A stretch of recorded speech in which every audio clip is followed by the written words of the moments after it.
Hello friends, this is video 19 of Public Administration paper 2 and we will continue our discussion on British administration. So we will see their revenue administration, how they used to govern their revenue thing.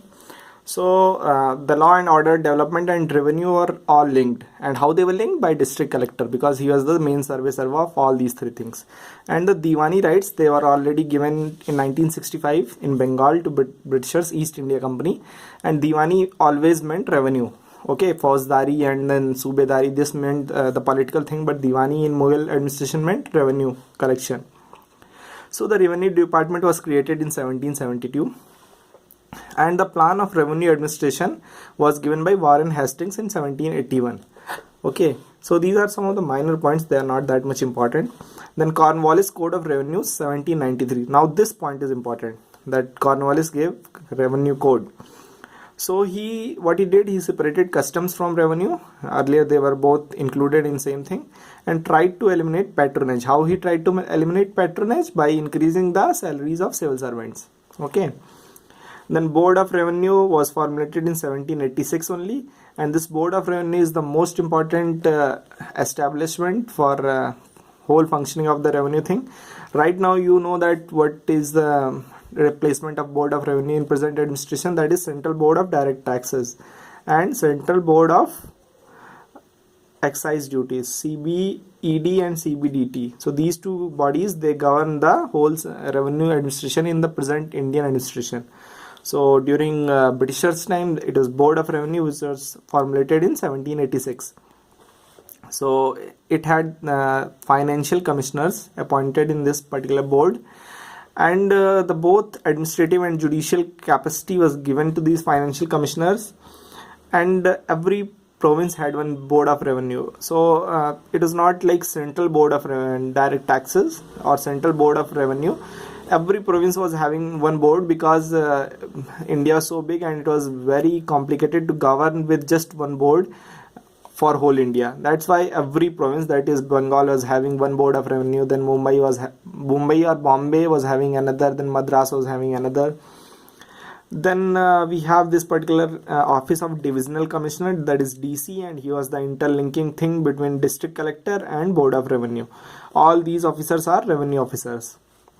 So this Divisional Commissioner was division head, and one division contained 4-5 districts. Right now also we have this particular post, Divisional Commissioner, who is head of 4-5 districts, and he regulates the work of District Collector. But right now this post is very sinecure. It is like a retiring post. You don't have to do much job or much work. So but the collector below DC is collector, and he is the kingpin. Raja hai ye, इसके under में सारी प्रजा आती है. So we will see what is district collector. So many questions come on district collector every year, and this is the most important office, and you should know all the points regarding district collector. So this particular post started in 1772, and in 1793 when Cornwallis Code came, so he divested the collector of his judicial and magisterial powers. So the judiciary was separated from the executive branch during Cornwallis. And the district collector was also known as Little Napoleon because he was having a lot of powers in district. And SDO, that is subdivisional officer, or SDM, subdivisional magistrate, these are the officers which work below district collector. So they see the subdivision, and they are equivalent to Mughal concept, similar to Parganas. Parganas were the subdivisions in one Sarkar. Sarkar was district, and then Parganas were subdivision. So they are the head of Pargana, and they were recruited from PCS, that is Provincial Civil Services. You know, when Provincial Civil Services was formed, it was formed by Atchison Commission in 1887.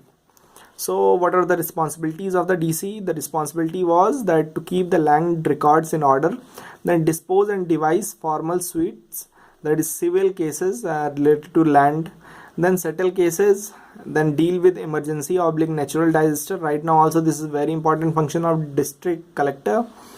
Then supervise / inspect offices of Tehsildar and Patwaris, and not just these two offices. Right now the district collector is the coordinator of the whole district, and he can inspect any office, even chief medical officer or basic shiksha adhikari or district development office. any office he can inspect and take action if the things are not going well. Jail, district jail, only judiciary is not under him. Then Tehsildar is even below SDO, that is sub-divisional officer was there after below district collector, and below SDO is Tehsildar. So Tehsildar right now are selected by these PCS examinations. So Tehsildar also existed before the British rule, that is during Mughal government also, and he is the basic revenue officer. So this is the revenue hierarchy of British administration. And then below Tehsildar comes Kanungo. Kanungo is also Mughal legacy, and his main functions were compilation of records and supervising the work of Patwaris. And then Patwari is also Mughal legacy. Patwaris were present in every village and they are appointed in every village. Village accountant इनको बोलते हैं, and they are responsible for land record and collection of revenue. So ये सबसे छोटे अधिकारी नहीं, कर्मचारी हैं. These are the servants actually. So that's all about revenue administration, and in next video I will tell you about district administration. So thank you and see you in next video.